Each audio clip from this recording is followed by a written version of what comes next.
ఓం శాంతి. Murali date 23/9/2024.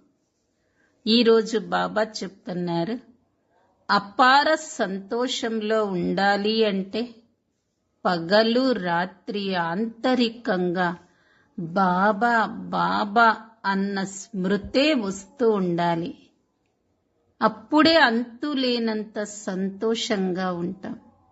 గుర్తుంచుకోవాలి, బాబా కుబేరుని ఖజానా ఇవ్వటానికి వచ్చారు. ఎవరైతే ఎప్పుడూ మాయకు వశమవ్వరో వారే నిజాయితీ పరులైన పుష్పాలు. వారెప్పుడూ మాయా గొడవల్లోకి వెళ్లరు. నిజాయితీగా ఉన్నవారు ఆలస్యంగా జ్ఞానంలోకొచ్చినా వేగంగా పురుషార్థం చేస్తారు. అందరికంటే ముందుకు వెళ్ళాలి అన్న లక్ష్యం ఉంటుంది. అవగుణాలను తొలగించుకునే పురుషార్థం చేస్తారు. ఇతరుల అవగుణాలు ఎప్పుడూ చూడరు. ఎవరు నిజాయితీ పరులు అంటున్నాడు బాబా. ఎవరి భాగ్యం వాళ్ళది. ఎవరిపైన ఈర్ష్య పడకూడదు. మన లోపల ఏ లోపాలున్నాయో చూసుకొని తొలగించటానికి సంపూర్ణ కృషి చెయ్యాలి. ఉన్నత పదవి పొందాలి అంటే చదువు ఆధారంగానే లభిస్తుంది. అన్నిటినీ సన్యాసం చెయ్యండి. ఏమేం వదలాలి బాబా అంటే శరీరంతో సహా అన్నింటినీ. ఎటువంటి హింస చెయ్యకండి. అహంకారంగా ఉండకూడదు. ప్రపంచంలో అధికారం రావాలి అంటే ఎంతో కష్టపడతారు. కానీ మనకు ఏ కష్టం లేకుండానే అధికారిగా అయ్యాము. ఎందువల్ల? ఏ రోజు బాబాకు పిల్లలుగా అయ్యామో ఆ రోజే అధికారిగా అయ్యాము. నేనొక శ్రేష్ఠ ఆత్మను అంటే ఇదే నశ, ఇదే సంతోషం ఎప్పుడూ ఉంచుకోండి. అప్పుడు నిశ్చింతంగా ఉంటారు. ఈ అధికారము అవినాశి అధికారం. ఫిక్స్ అయ్యింది. చింతించే అవసరం లేదు. ఐక్యతకు పునాదేంటి? విశాల హృదయం. అందరూ కలిసి మెలిసి ఉండాలంటే ఉదార చిత్తులుగా విశాల హృదయులుగా ఉంటే ఐక్యతగా కలిసిమెలిసి ఉండగలరు అంటున్నాడు బాబా. ఈ రోజటి మధుర మహావాక్యాలు. మధురమైన పిల్లలు రాత్రింబవళ్ళు లోపల బాబా బాబా అన్న స్మృతి కొనసాగుతూనే ఉండాలి. అప్పుడు అపారమైన సంతోషం ఉంటుంది. ఇప్పుడు బాబా మనకు కుబేరుని ఖజానాను ఇచ్చేందుకు వచ్చారు అని బుద్ధిలో ఉంటుంది. ప్రశ్న: బాబా ఏ పిల్లలను నిజాయితీ పరులైన పుష్పాలుగా భావిస్తారు? వారి గుర్తులను వినిపించండి.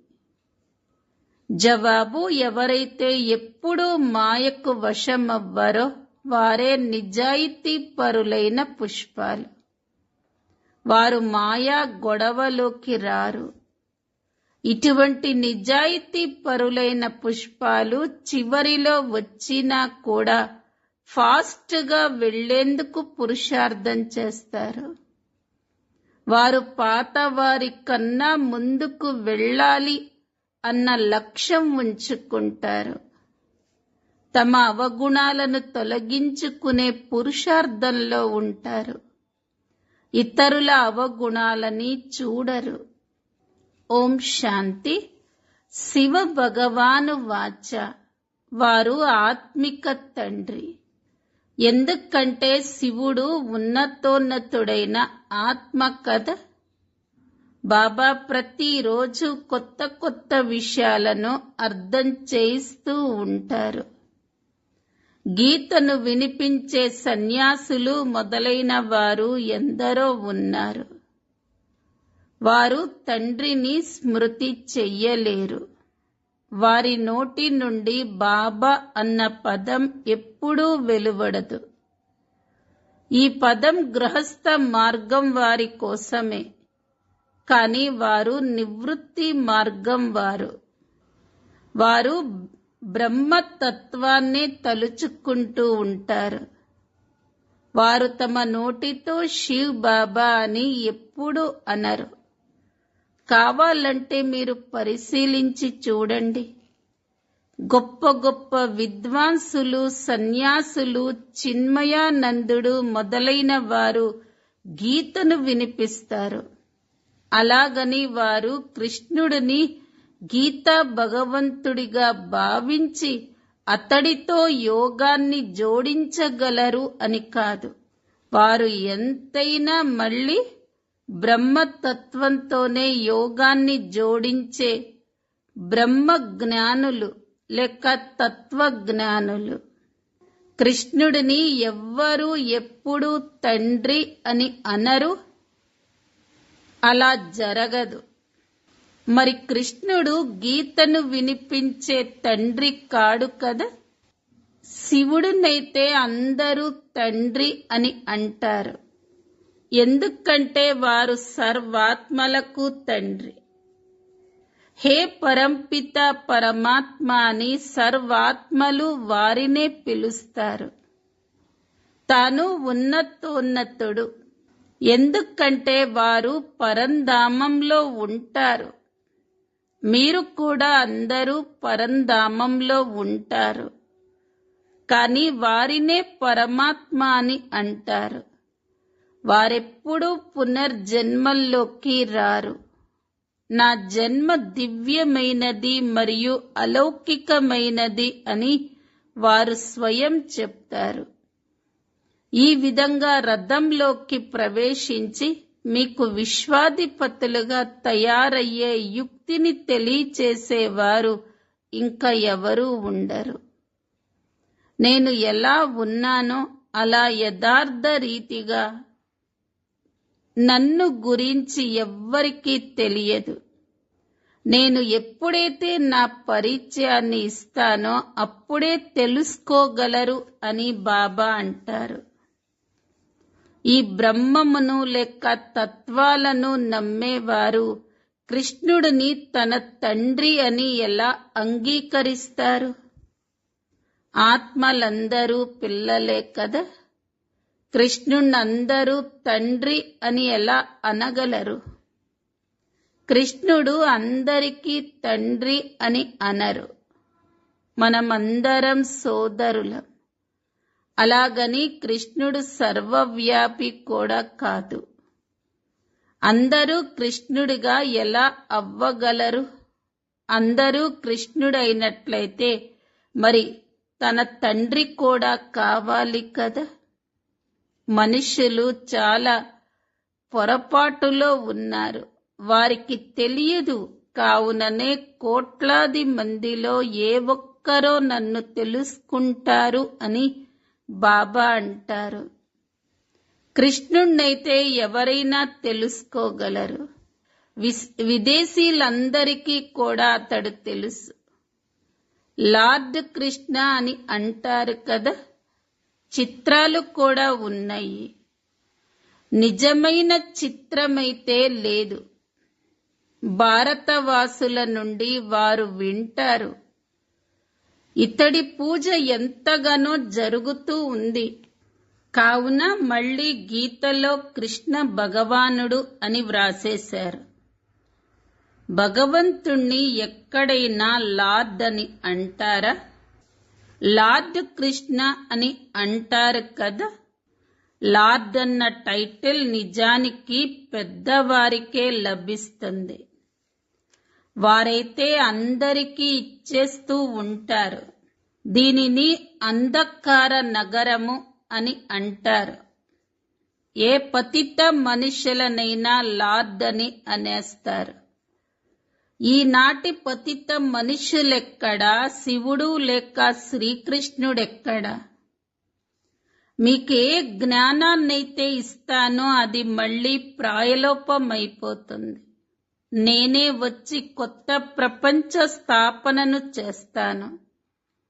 జ్ఞానాన్ని కూడా నేను ఇప్పుడే ఇస్తాను. నేను ఎప్పుడైతే జ్ఞానాన్ని ఇస్తానో అప్పుడే పిల్లలు వినగలరు. నేను తప్ప ఇంకెవరూ దానిని వినిపించలేరు. ఇది ఎవ్వరికీ తెలియదు. సన్యాసులు శివ్ బాబాను తలుచుకోగలరా? అలాగైతే మరి నిరాకారుడైన భగవంతుణ్ణి తలుచుకోండి అని ఎందుకు చెప్పరు? అలా ఎప్పుడైనా విన్నారా? చదువుకున్న మనుష్యులు కూడా అర్థం చేసుకోరు.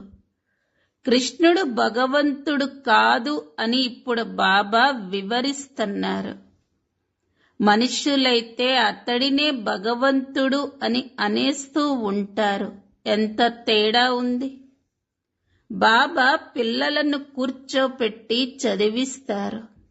తాను తండ్రి, శిక్షకుడు మరియు గురువు కూడా. శివబాబా కూర్చొని అందరికీ అర్థం చేయిస్తారు.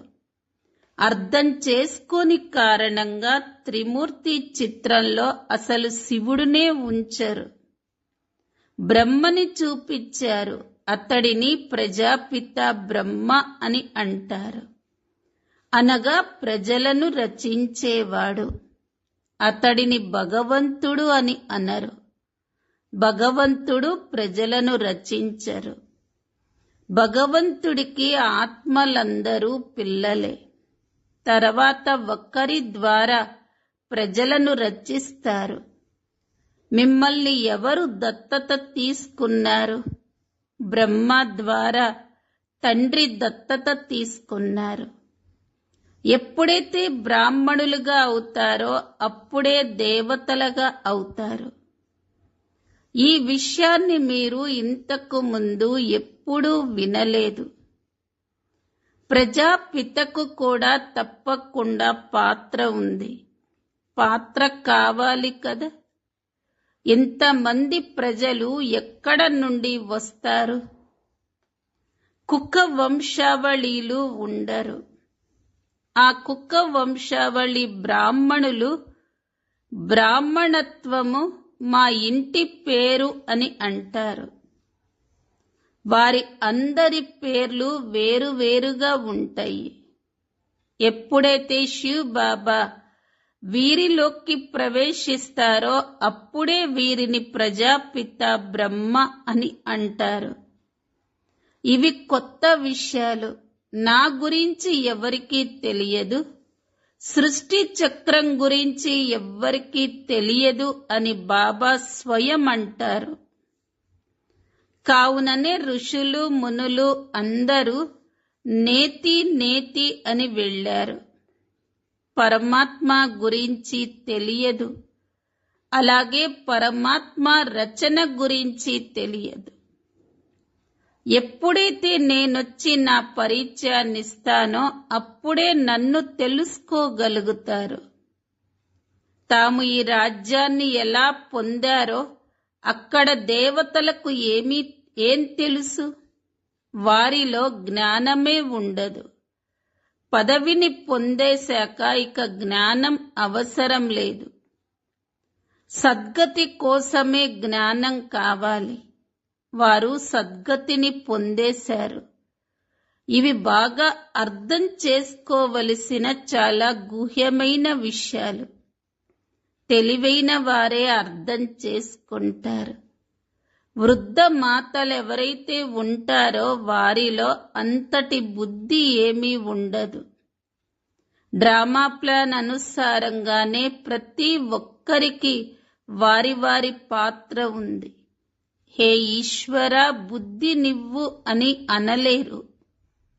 అందరికీ ఒకే రకమైన బుద్ధిని నేనిచ్చినట్లయితే అందరూ నారాయణులుగా అయిపోతారు. మరి అలాంటప్పుడు సింహాసనంపై అందరూ ఒక్కరిపై ఒకరు కూర్చుంటారా? అలా అయ్యే లక్ష్యమైతే ఉంది. నరుడు నుండి నారాయణుడిగా అయ్యేందుకు అందరూ పురుషార్థం చేస్తున్నారు. కానీ పురుషార్థం అనుసారంగానే అలా అవుతారు కదా. మేము నారాయణుడిగా అవుతాము అని అందరూ చేతులైతే ఎత్తుతారు. బాబాకు లోపల నవ్వొస్తుంది కదా. అందరూ ఒకేలా ఎలా అవ్వగలరు? నెంబర్ వారీగా అయితే అవుతారు కదా. ఎడ్వర్ది ఫస్ట్, సెకండ్, థర్డ్ ఉంటారు కదా. అలా నారాయణది ఫస్ట్, సెకండ్, థర్డ్ ఉంటారు. లక్ష్యం ఉన్నా కానీ మా నడవడిక ఇలా ఉంటే మేము ఏ పదవిని పొందగలము అని ప్రతి ఒక్కరూ స్వయం అర్థం చేసుకోగలరు. పురుషార్థమైతే తప్పకుండా చెయ్యాలి. బాబా నెంబర్ వారీగా పుష్పాలను తీసుకొస్తారు. అలాగే పుష్పాలను నెంబర్ వారీగా కూడా ఇవ్వగలరు, కానీ అలా చెయ్యరు. చేస్తే విచలితమైపోతారు. ఎవరెవరు ఎక్కువగా సేవ చేస్తున్నారో బాబాకు తెలుసు. వారు మంచి పుష్పాలు. ఆ తర్వాత నెంబర్ వారీగా అయితే ఉంటారు కదా. చాలా పాతవారు కూడా కూర్చున్నారు, కానీ వారిలో మంచి మంచి కొత్త కొత్త పుష్పాలున్నాయి. వీరు నెంబర్ 1 నిజాయితీ పుష్పం. వీరిలో ఎటువంటి గొడవ, ఈర్ష్య మొదలైనవి లేవు. చాలా మందిలో ఏదో ఒక లోపం తప్పకుండా ఉంది. సంపూర్ణులు అని ఎవరిని అనలేరు. 16 కళల సంపూర్ణంగా అయ్యేందుకు ఎంతో కష్టపడాలి.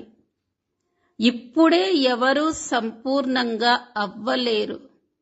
ఇప్పుడైతే మంచి మంచి పిల్లలలో కూడా ఎంతో ఈర్ష్య ఉంది. లోపాలైతే ఉన్నాయి కదా. అందరూ ఎటువంటి పురుషార్థం చేస్తున్నారో బాబాకు తెలుసు. ప్రపంచం వారికి ఏం తెలుసు? వారు ఏమీ అర్థం చేసుకోరు. చాలా కొద్ది మందే అర్థం చేసుకుంటారు. పేదవారు వెంటనే అర్థం చేసుకుంటారు. అనంతమైన తండ్రి చదివించేందుకు వచ్చారు. ఆ తండ్రిని స్మృతి చెయ్యటం ద్వారా మన పాపాలు అంతమైపోతాయి. మనం తండ్రి వద్దకు వెళతాము. తండ్రి నుండి కొత్త ప్రపంచపు వారసత్వం తప్పకుండా లభిస్తుంది. 100 నుండి 1వ నెంబర్ వరకు నెంబర్ వారీగా అయితే ఉంటారు, కానీ బాబాని తెలుసుకున్నాక కొద్దిగా విన్నా స్వర్గంలోకి తప్పకుండా వస్తారు. 21 జన్మల కోసం స్వర్గంలోకి రావటం ఏమైనా తక్కువ విషయమా? ఎవరైనా చనిపోతే 21 జన్మల కోసం స్వర్గంలోకి వెళ్ళాడు అని అనలేరు. అసలు స్వర్గం ఎక్కడుంది? ఎంతగా తికమక పరిచేశారు. గొప్ప గొప్ప వ్యక్తులు కూడా ఫలానా వారు స్వర్గస్థులయ్యారు అని అనేస్తారు. స్వర్గమని దేనినంటారో ఏమీ అర్థం చేసుకోరు. ఇది కేవలం మీకు మాత్రమే తెలుసు. మీరు కూడా మనుష్యులే, కానీ మీరు బ్రాహ్మణులుగా అయ్యారు. మీరు స్వయాన్ని బ్రాహ్మణులుగా పిలుచుకుంటారు. బ్రాహ్మణులైన మీకు ఒక్క బాబ్దాదానే ఉన్నారు. సన్యాసులను ఇలా అడగాలి, ఈ మహావాక్యం ఏదైతే ఉందో, లేక భగవాను వాచ దేహ సహితంగా దేహపు సర్వ ధర్మాలను వదిలి నన్నొక్కడే స్మృతి చెయ్యండి అని ఏదైతే ఉందో, దానిని అనగా నన్నొక్కడే స్మృతి చెయ్యండి అని కృష్ణుడు అంటాడా? మరి మీరు కృష్ణుణ్ణి తలుచుకుంటున్నారా అని అడిగితే అవును అని ఎప్పుడూ అనరు. అక్కడే ప్రసిద్ధమైపోతుంది. కాని పాపం అబలలు వెళతారు. వారికేం తెలుసు? వారు తమ అనుచరుల ముందు క్రోధితులైపోతారు. దుర్వాసుని పేరు కూడా ఉంది కదా. అతడిలో అహంకారం ఎంతో ఉంటుంది. ఎంతో మంది అనుచరులున్నారు. ఇప్పుడు భక్తి రాజ్యం కదా. వారిలో అడిగే శక్తి ఎవరికీ ఉండదు.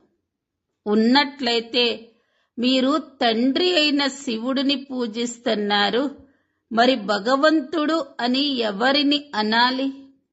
రాయి రప్పలు భగవంతుడా అని అడగాలి. ముందు ముందు ఈ విషయాలన్నింటినీ అందరూ అర్థం చేసుకుంటారు. ఇప్పుడు ఎంత నశ ఉంది. అందరూ పూజారులే, వారిని పూజ్యులు అని అనరు. నా గురించి ఎవ్వరికీ తెలీదు. నేను ఎలా ఉన్నానో అలా పిల్లలైన మీలో కూడా ఏ కొందరో యథార్థంగా తెలుసుకున్నారు. వారికి లోలోపల ఎంతో సంతోషం ఉంటుంది. బాబానే మనకు స్వర్గ రాజ్య అధికారాన్నిస్తున్నారు అని అర్థం చేసుకోగలరు కదా. కుబేరుని ఖజానాలు లభిస్తాయి. అల్లా అవల్దీన్ ఆటను కూడా చూపిస్తారు కదా. చిటికె వెయ్యటంతోనే ఖజానా వచ్చేసింది. ఖుదా దోస్త్ బాద్షా ఏం చేసేవారో దానిపైన కూడా ఒక కథ ఉంది. ఇలా ఎన్నో ఆటలను చూపిస్తారు. ఒక వంతెన పైకి వచ్చిన వారికి ఒక్కరోజు రాజ్యాన్నిచ్చి రవాణా చేసేసేవారు. అవన్నీ కథలు. ఇప్పుడు బాబా మీకు అర్థం చేయిస్తున్నారు. ఇప్పుడు ఖుదా పిల్లలైన మీ స్నేహితుడు. వారు ఇతడిలోకి ప్రవేశించి మీతో తింటారు, తాగుతారు, ఆడుకుంటారు కూడా. శివ్ బాబా మరియు బ్రహ్మా బాబాల రథం ఒక్కటే. మరి తప్పకుండా శివ్ బాబా కూడా ఆడగలరు కదా. బాబాని స్మృతి చేస్తూ ఆడతారు. కావున ఇరువురు ఇందులో ఉన్నారు. బాబా మరియు దాదా ఇద్దరూ ఉన్నారు కదా. కానీ ఎవరు అర్థం చేసుకోరు. రథంలో వచ్చారు అని అనటంతో వారు గుర్రబండి రథాన్ని తయారు చేశారు. కృష్ణుడిలో శివబాబా కూర్చొని జ్ఞానాన్ని ఇస్తారు అని కూడా అనలేరు.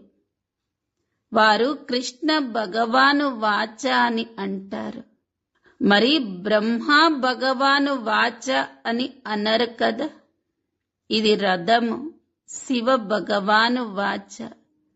బాబా కూర్చొని పిల్లలైన మీకు తమ మరియు రచన ఆది మధ్య అంతముల పరిచయాన్ని, దాని కాలాన్ని తెలియచేస్తారు. ఈ విషయం గురించి ఎవ్వరికీ తెలియదు.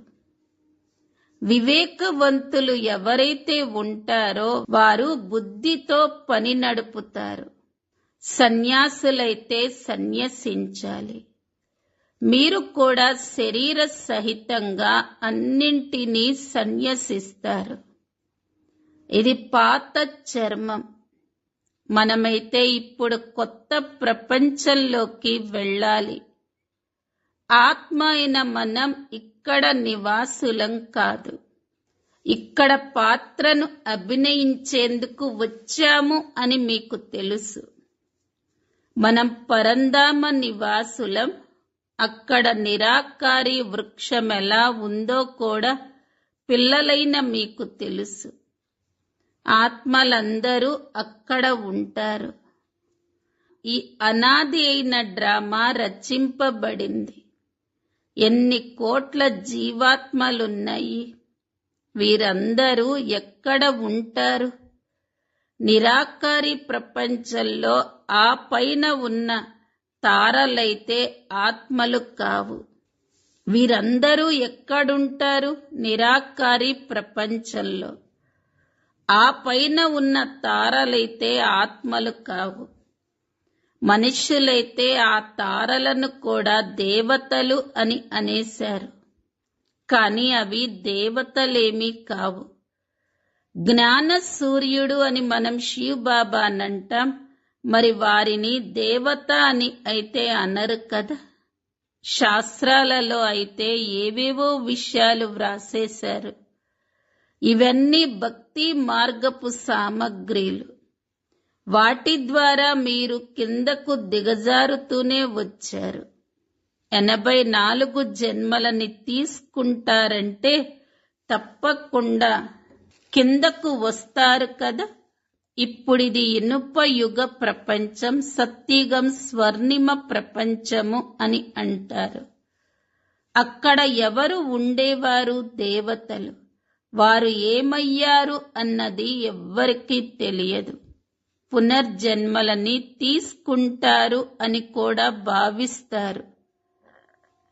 పునర్జన్మలు తీసుకుంటూ దేవతల నుండి మారి హిందువులుగా అయిపోయారు అని బాబా అర్థం చేయించారు. పతితులుగా అయ్యారు కదా. ఇంకా ఎవరి ధర్మము మారదు. వీరి ధర్మం ఎందుకు మారుతుందో ఎవ్వరికీ తెలియదు. ధర్మభ్రష్టులుగా కర్మభ్రష్టులుగా అయిపోయారు అని బాబా చెప్తారు. దేవీ దేవతలుగా ఉన్నప్పుడు పవిత్ర జంటగా ఉండేవారు. మళ్ళీ రావణ రాజ్యంలో మీరు అపవిత్రులుగా అయిపోయారు. కావున మీరు దేవీ దేవతలుగా పిలవబడరు. కావుననే హిందువులు అన్న పేరొచ్చింది. దేవీ దేవత ధర్మాన్ని కృష్ణ భగవంతుడు స్థాపించలేదు. తప్పకుండా శివ్ బాబానే వచ్చి స్థాపించి ఉంటారు. శివ జయంతి శివరాత్రి కూడా జరుపుకుంటారు. కానీ వారొచ్చి ఏం చేశారు అన్నదెవ్వరికీ తెలియదు. ఒక్క శివ పురాణం కూడా ఉంది. నిజానికి శివుడిది ఒక భగవద్గీతనే. దానిని శివ్ బాబా వినిపించారు. ఇంకా ఏ శాస్త్రము వారిది కాదు. మీరు ఎటువంటి హింసను చెయ్యరు. మీ శాస్త్రమేది తయారవ్వదు. మీరు కొత్త ప్రపంచంలోకి వెళ్ళిపోతారు. సత్యుగంలో ఎటువంటి శాస్త్రము గీత మొదలైనవి ఉండవు. అక్కడ ఎవరు చదువుతారు? ఈ వేద శాస్త్రాలు మొదలైనవన్నీ పరంపరగా నడుస్తూ వస్తాయని వారు అనేస్తారు. వారికైతే ఏమీ తెలియదు. స్వర్గంలో ఏ శాస్త్రము ఉండదు. బాబా అయితే దేవతలుగా చేసేశారు. అందరి సద్గతి జరిగాక ఇక శాస్త్రాలు చదవవలసిన అవసరం ఏముంది? అక్కడైతే శాస్త్రాలేవీ ఉండవు. ఇప్పుడు బాబా మీకు జ్ఞానపు తాళం చెవిని ఇచ్చారు. దాని ద్వారా బుద్ధి తాళం తెరుచుకుంది. ఇంతకు ముందు తాళం పూర్తిగా మూసుకుపోయి ఉండేది. ఏమీ అర్థం చేసుకునేవారు కాదు. అచ్చ, మధురాతి మధురమైన ఆత్మిక పిల్లలకు మాతాపిత బాప్ దాదాల ప్రియ స్మృతులు మరియు గుడ్ మార్నింగ్. ఆత్మిక పిల్లలకు ఆత్మిక తండ్రి నమస్తే. ధారణ కొరకు ముఖ్య సారము. మొదటి పాయింట్, ఎవరిపైన ఈర్ష్య పడకూడదు. లోపాలను తొలగించుకొని సంపూర్ణంగా అయ్యే పురుషార్థం చెయ్యాలి. చదువు ద్వారా ఉన్నత పదవిని పొందాలి. రెండో పాయింట్, శరీర సహితంగా అన్నింటినీ సన్యసించాలి. ఎటువంటి హింసను చెయ్యకూడదు. అహంకారాన్ని ఉంచుకోకూడదు. వరదానం, అవినాశి మరియు అనంతమైన అధికారపు సంతోషము మరియు నశ ద్వారా సదా నిశ్చింత భవ. ప్రపంచంలో చాలా కష్టపడి అధికారాన్ని తీసుకుంటారు. మీకు కష్టం లేకుండానే అధికారం లభించింది. పిల్లలుగా అవటం అనగా అధికారం తీసుకోవటం. ఓహో, నేను శ్రేష్ఠ అధికారి ఆత్మను. ఈ అనంతమైన అధికారం నశ మరియు సంతోషంలో ఉన్నట్లయితే సదా నిశ్చింతులుగా ఉంటారు. ఈ అవినాశి అధికారము నిశ్చితమయ్యే ఉంది. ఎక్కడైతే నిశ్చితమై ఉంటుందో అక్కడ నిశ్చింతంగా ఉంటుంది. మీ అన్ని బాధ్యతలను బాబా ఆధీనం చేసినట్లయితే అన్ని చింతల నుండి ముక్తులైపోతారు. స్లోగన్: ఎవరైతే ఉదార చిత్తులుగా విశాల హృదయులుగా ఉంటారో వారే ఐక్యతకు పునాది వంటివారు. అవ్యక్త ప్రేరణ పాయింట్: అనేక రకాల కోరికలు ఎదుర్కోవటంలో విఘ్నాలు వేస్తూ ఉంటాయి. నాకు పేరు రావాలి అన్న కోరిక, నేను ఇలా ఉన్నాను, అలా ఉన్నాను, నన్నెవరు ఎందుకు సలహాలు అడగరు, నా నుండి ఎందుకు సలహా తీసుకోరు, నా పైన విలువ ఎందుకు ఉంచుకోరు, ఇవన్నీ ఆలోచనలు ఉంటే సేవలో విఘ్నాలు పడుతూ ఉంటాయి. అందుకనే పేరు, ప్రతిష్ట, గౌరవము ఇవన్నీ కోరికలు వదిలి స్వమానంలో స్థితి అవ్వండి. గౌరవం అనేది నీడ సమానంగా మన వెంటే వస్తూ ఉంటుంది. ఎప్పుడు స్వమానంలో ఉన్నప్పుడు మన కోరిక కోరింది పేరు, ప్రతిష్ట, గౌరవం ఇవన్నీ నీడలాగా మన వెంటే వస్తాయి. ఓం శాంతి.